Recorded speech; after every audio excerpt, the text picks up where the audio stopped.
Welcome to Minutes by Minute. I'm Elgin Nichols, and this is Dave Kenny. And this is a program to an attempt to keep you, the viewing public, aware of issues, policies, and decisions that your local elected and appointed commissioners are making or should be making.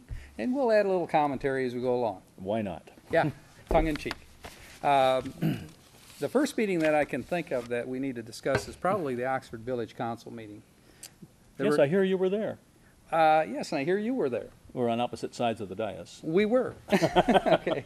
This guy actually does the shooting for it, and I happen to sit on the seat, one of the seats. The hot seat. The hot seat, yeah. Sometimes the hot seat. You had some difficult decisions to make. Yeah, and we still do. You know, the village has got some issues to be resolved in the future, and it's not a time for weak people to be on that board. I think we're going to have to make some Reminds me of an old changes. limerick. What's the old limerick? As I was walking up the stair, I saw a budget that wasn't there. It wasn't there again today. I wish the hell it'd go away. Actually, that might have a lot of reality. If you could put that in print, we'll hang it on the Thank you. wall, okay? But the Oxford Village Council had two meetings. I don't know if we covered the 23rd meeting, in which they came up with a consultant from McKenna that they were complaining about a bill that they received from the DDA. Oh, I didn't hear Or the about that DDA one. received a bill from them. And they wanted to know, you know, if there's something that the council can withhold from the budget temporarily until they could resolve the issue with McKenna and Associates. I believe the conclusion of that was that they did remove it, you know, so that could be discussed. But the issue that came up was, you know, they had contacted McKenna, you know, for some project information that DDA was working with, and they agreed, you know, to get involved to some degree. But unbeknownst to the DDA, apparently they weren't aware that they were going to be billed.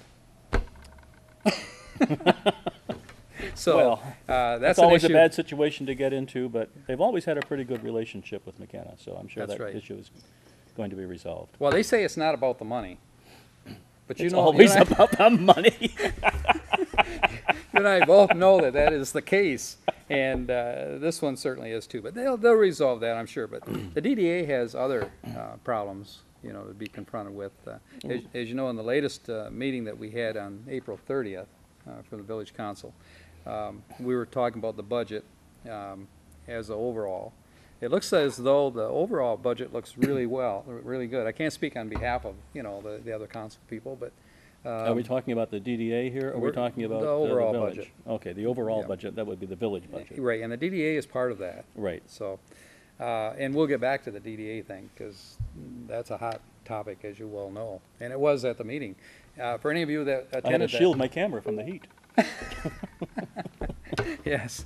Did you see my motion when I wanted you to come up there and take my seat and I could take yours?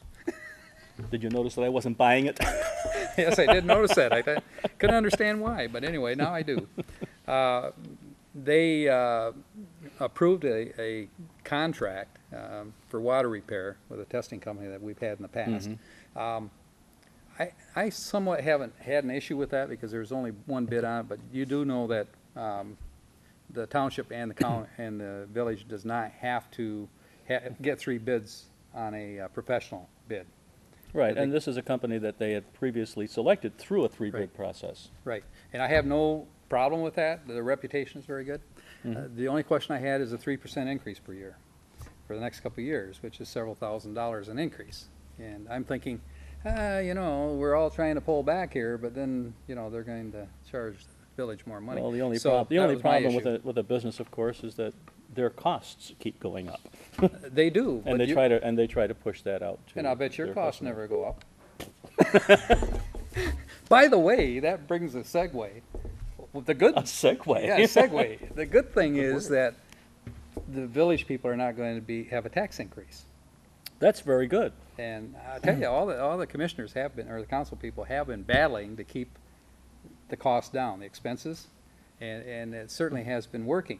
And therefore, and to the, you know, accolades to Joe Young. Yeah, he did a good job in putting this together, and over the last year, we worked with him to cut, costs, so. Well, there's no village increase like no village increase. Right, but there is an overall increase coming, and it's Because no of- fault of ours. No, but wouldn't that be basically because of increased property values as the economy picks up?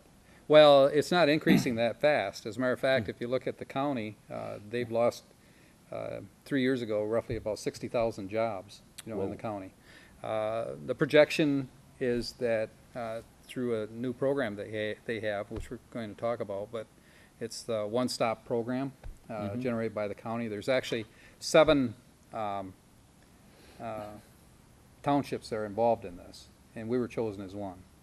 And of course, the village and the township are working very much in unison with this program. And I'll explain a little bit more about that as we go along, One Stop Right. program.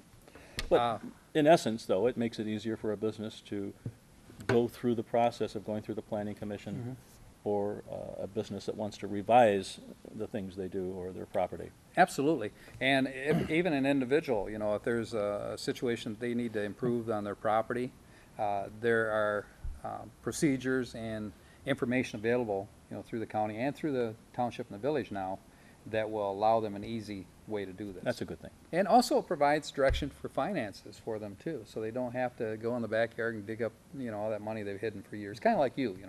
That old bean jar I got in the backyard. Okay, now folks, you heard that. Now I can tell you exactly where that's at. It's GPS beside the references. tree on the left. Okay, I might need some landscaping done. I could just plant these little bean jars around there. right, you could probably do that. But, getting back to the budgets, because I know that you don't have a budget that you work with. At least that's what your wife told me. Oh. Okay. I think he does, but he just doesn't know it yet. We talked about 911 service also, and that was a concern. Yes. You had representatives from Lake Orion there, didn't you? We did. And it was the new city manager Right. and the fire chief. And the fire chief, right. And we are, I guess no secret that the village is working with Lake Orion to try to cut costs. In other words, by loaning equipment, loaning people, whatever we need to do, and they'll do the same for us. But we have special meetings for that. The 911 is actually for Oxford Village is headed up by Are we Tony talking Aldensi. 911 or are we talking dispatch? We're talking dispatch 911. Okay. Our facility that we have here, if you folks haven't seen it, they do give tours, through the village here. It's quite an interesting setup. And they'll talk about response and those kind of things. And speaking about response, let's get back to this subject when we return after this. Hi, I'm Ken LaPlace, Director of OCTV, and I bet you're wondering why I'm dressed like this. Well, I'm dressed like this because many years ago I used to be a police officer. But there's another reason I'm dressed like this, and that's to tell you about a very special day coming up on May 11th, and that's called Police Day at OCTV. And that very special day, we pay tribute to police officers all over the area, and it allows you, the public, to come in and meet them and talk with them. It's going to be a great time because we're going to have bands, we're going to have free food, we're going to have exhibits, and we're going to have all kinds of things for kids to do. Like, for example, they can wear police gear and police uniform like this riot control helmet to have a good time. They'll be able to play with handcuffs and put handcuffs on and have a lot of fun with that and a lot of other different ways that with things that police officers have. But it's also another very special day because it's a fundraiser. It's a fundraiser for an organization called Living Legends.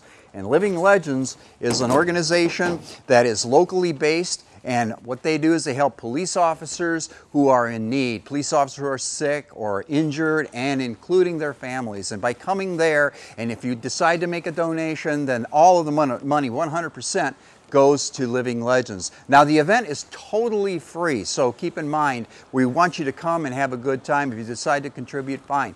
There's another way you can contribute as well. You see this little badge here. This is a badge that's a paper badge that you can get at your local dealer, grocery store or restaurant. Some select sponsors have these, and we've decided to give them for the public to buy. It's $1, and for $1 you can help a police officer or a police officer's family. So remember, folks, this is a very, very special time, and it comes during a very, very special time of the year. It's National Police Week. So let's all come together, let's support the officers, and come on down to OCTV for Police Day. Welcome back to Minutes by Minute.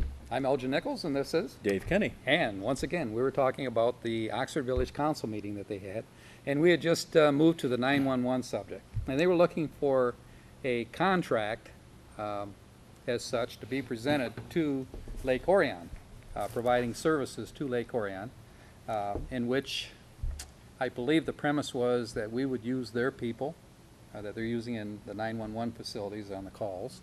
They have two. They have two. But they would, Lake Orion would pay for their expenses. They would pay for their insurance and whatever else is involved. Salary, in the whole individual, shot, yeah. But they would use our equipment. We probably would embrace some of their equipment to add to it. The only problem we have with that is our facility needs some major updates. And the gentleman was there talking about some of them concerning the telephone lines, right? Right, the so-called next generation 911, I think it's called. Right. And there's a three-phase program, that they offered to the council. And what it boils down to is roughly in the neighborhood of, to make the necessary improvements overall, is roughly about $80,000. So, that's a good hunk of change. And Tony Albensi, the president of the council, made it very clear that, we're not in a position at this time, because we're still accumulating information as which direction to take, because certainly we want to cut costs for the residents of Oxford. Was this proposal, I'm sorry, I was thinking about the proposal from Lake Orion. Was that proposal from Lake Orion spontaneous on their part, or did it come out of the subcommittees that have been meeting? That actually came out of the original meeting that we had. The 911 committee, which Susan Basardi is part of, and Tony Albensi, will meet with their initial equals on the other end on Lake Orion, and they'll come up with a contingency plan, what will work for them and what will work for us. Now, it doesn't necessarily mean that, by us making a proposal to them, because trust me, there's going to be some certain things attached to it which will have to be met. I know, and Bill Dunn made a a statement that he would like the township to be involved in whatever agreement is forthcoming. Well, here's another problem, as Mr. Albensi mentioned. What happens if, let's say, after a 3-year contract, which is what they wanted to have with the village, that Lake Orion decide to pull out? Now we're kind of hung with the dead Christmas tree. Is there a penalty for early withdrawal? Probably not, the situation. But what would cause them to pull out? There are other options open. One is the county, setting a contract with the county, which would save us, roughly, the village alone, over $200,000 by going with them.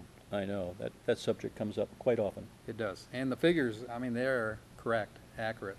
So, I guess the real concern that most people would have in Oxford as a village, and we do provide police service, which just doesn't have anything to do with police service, but to the township as well, or fire service. But the main interest that they would have is the personal touch. Now, you have to ask yourself now, This is county versus our local dispatcher. Right, Okay. our local dispatch. If you like the personal touch, that, hello, Sally, this is Judy at the 911 facility.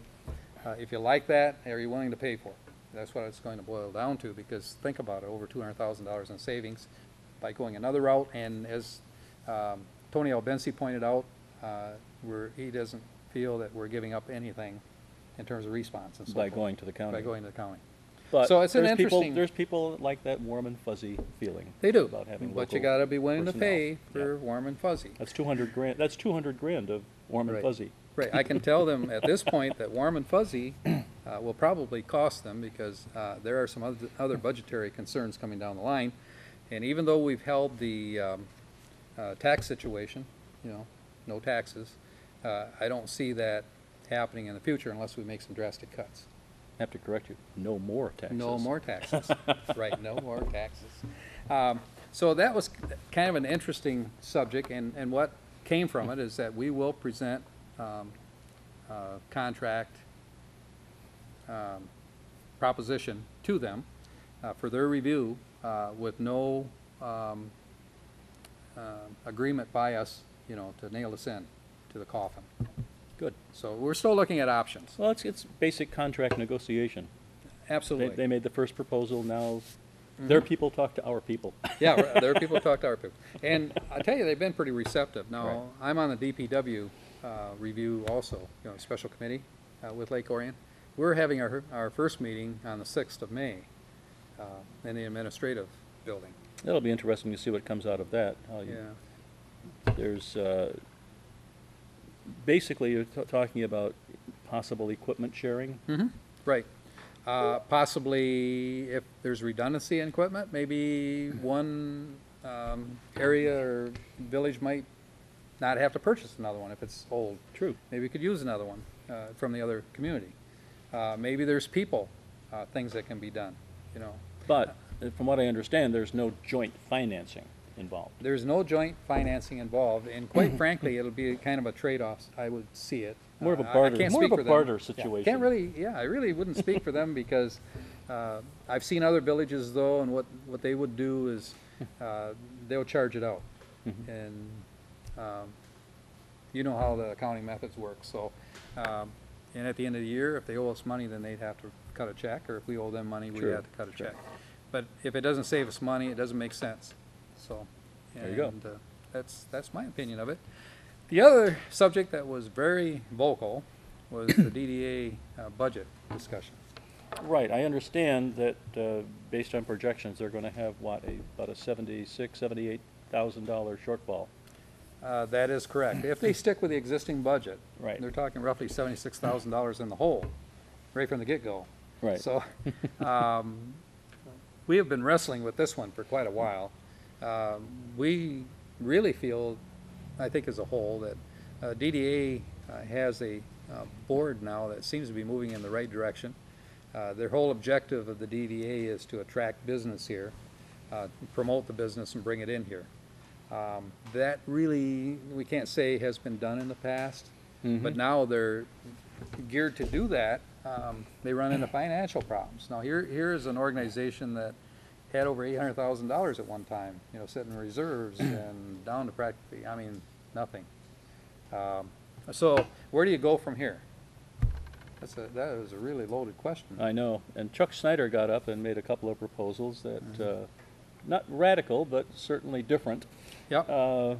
He was proposing changing representation on the DDA, separating it into 3 separate districts, each of which would have representative people on the board.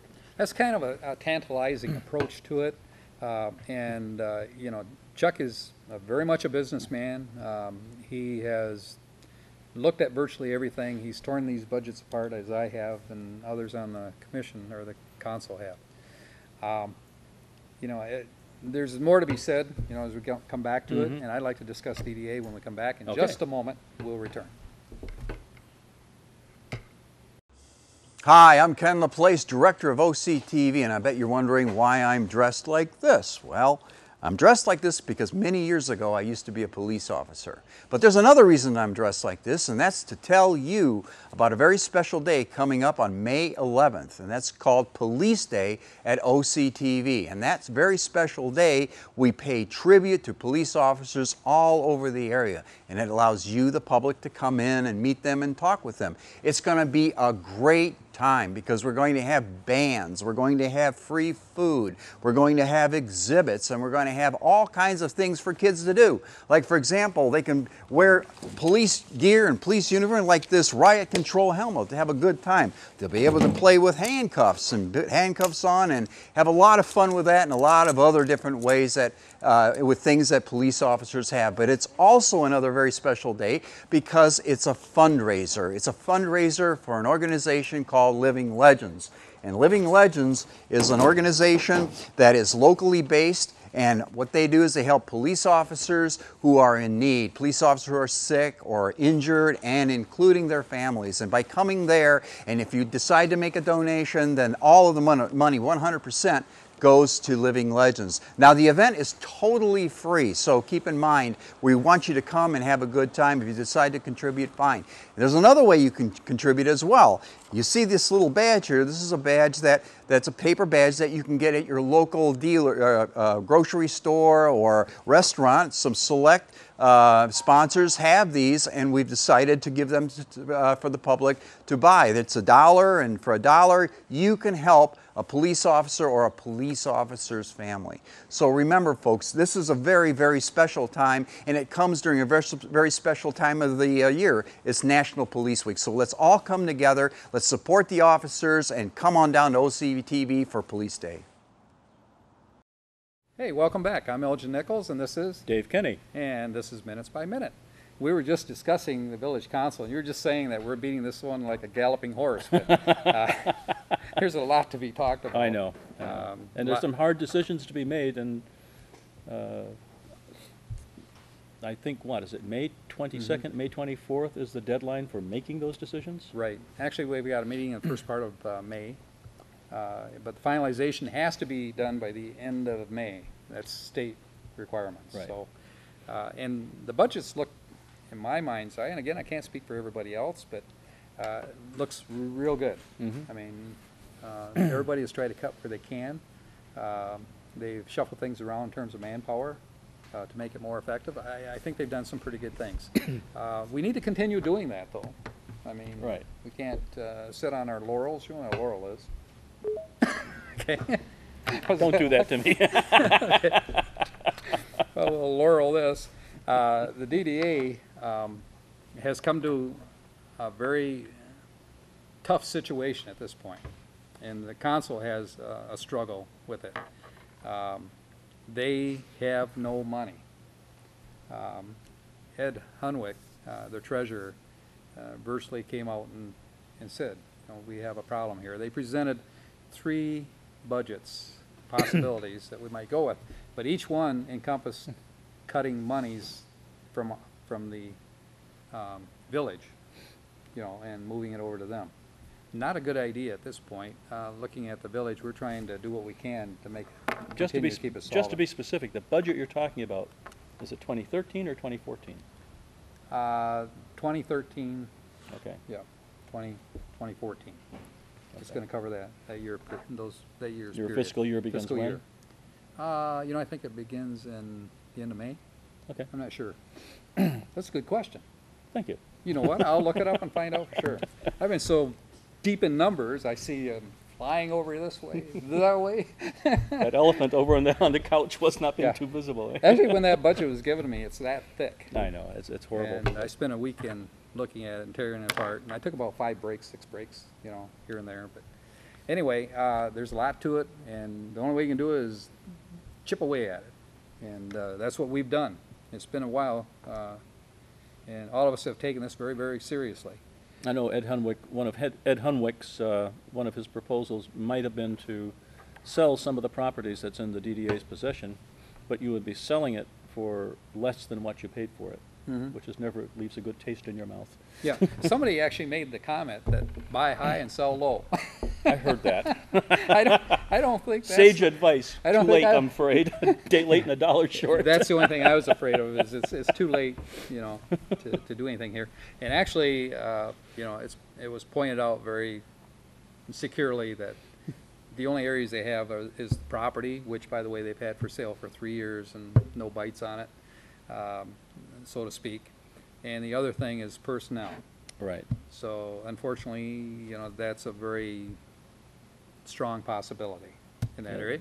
As you And mentioned, unfortunately, DDA only has a very limited number of personnel they do. on salary. Yeah, right. And so that pretty much limits, you know, to the director's job. None of us are really eager to, you know, suggest that or, you know, make that happen, but I believe even their own committees, you know, understand that that needs to be done. Now, you mentioned Chuck Snyder and some information that he had that he brought forward. Right. And he wants to separate the 3 areas in terms of their money and then allocate the money proportionally.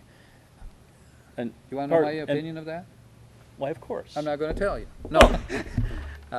But as a prelude to that, his basic statement was that the 2 districts, the outer districts, the South and North District, contribute 40% of the income to the DDA, and according to Mr. Snyder, they don't get any bang for their buck. It reminds me of like the war between the North and the South. You know, the South said this and the North said this. And, you know, come down to it, we're all one. So Right. I think the committee that is formed and I think under a reorganizational plan, would create a group that would consider everybody within those areas. Right. Well, I think Mr. Snyder's perspective right now is the old Animal Farm. Yeah, right. We is all equal, but some are more equal than others. But you know the monies are going to funnel into one area. That's true. That's true. You know, if one area needs work badly, you don't have enough capital to do it, that's not a good thing. Right. It's all good, you know, for everyone in the village. Yes. So I would be, you know, somewhat restricted on that idea. And I believe, too, there's other commissioners and council people that are not interested in doing that either, if they know budgets and how they want to put this thing together. So, What was, this is a little bit off the subject, but Mr. Snyder also came up with information relative to the redesign of M24 that MDOT's coming through with. yes. And I didn't fully catch what he was saying, but he said that there was $1 million available? Right. Now, he went directly to MDOT, which I don't recommend a citizen do that. There's a proper procedure that you go through. But I understand that Chuck isn't necessarily 100% protocol. So No. that's fine. That's the way you get things done. In business you would. Now, I'd rather, We beat that horse to death. I'd rather apologize than ask permission. yes, but I tell you, I respect all these people. Right. They're hardworking people. They all have different ideas, and we need to bring it together. Let's see what's going to happen in the future. Well, Show me. in this crystal ball. In the future, on 5/7, that is to say May 7th, Village of Oxford Planning Commission meets at 7 o'clock. And on 5/8, Oxford Township Board of Trustees at 7, Board of Education meets at 6:30. On 5/9, the Oxford Township Planning Commission, 7 o'clock, and the Addison Township Zoning Board of Appeal at 7:30. On 5/13, the Village of Leonard Council at 7 o'clock. And these are all meetings that make decisions that directly affect you. You might So want to be there. You betcha. Do you know anything about this? This is called a Giving Legend fundraiser. Yes, this has to do with the event that we're having here at our station on May 10th, I believe, where we're recognizing all of the activities that police do. And this goes toward well, I'll read this. Living Legends is designed to offer financial assistance and support for members within the law enforcement community experiencing profound personal hardships, illness, health, sudden loss, along with other life-changing tragic events. And if you can donate $1, you can get one of these and possibly one of these wonderful little pins. And I think it's a great organization. If you see these around, pick one up, only $1. This is Elgin Nichols. And Dave Kenny. Next time, we'll catch you on Minutes by Minute. Hi, I'm Monique Maxim, the executive producer at OCTV Studio here in Oxford. Now, I want you to bring your family and especially those kids and join me on May 11th when we're going to have Police Officers Appreciation at the TV station. Now, kids can come in and use these handcuffs, dress up in these riot hats, and maybe put on a bulletproof vest. But the most important thing we're doing is raising money for Living Legends. So look for these shields around town for $1 and buy one, and join me on May 11th at the studio, 10 to 2. Very grateful to have the American Legion on point. We take our case all the way to the top in Washington, D.C. to ensure that America is prepared for any threat. We are patriots through and through. We believe in our flag and all that it stands for. Our Constitution, our Pledge of Allegiance, our way of life are all fundamental to maintaining our freedom and the standing that we have as the greatest country on earth. We promote and defend these values every day in communities across the nation. These pillars represent not just what we do, but who we are. We're here to serve our fellow veterans, their families, and all of America. We are here for them. We are here for you. The American Legion asks you to join us in our mission. If you share our vision and commitment to America, visit our website at legion.org or your nearest American Legion post today.